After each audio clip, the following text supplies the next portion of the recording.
ভেন্ডি কত করে ভাই? হ্যাঁ ভেন্ডি 60 টাকা কেজি। আর এই শশা কত? শশাও 60। পেঁপে কত করে লইতেছে?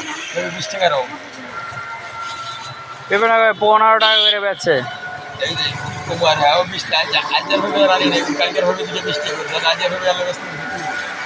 টমেটো কত করে ভাই?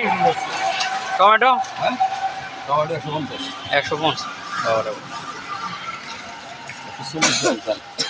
হ্যাঁ আমার 140 দিচ্ছে, আপনার 140 টাকা কাটে টমেটো 60-70 বেশি দোকানি।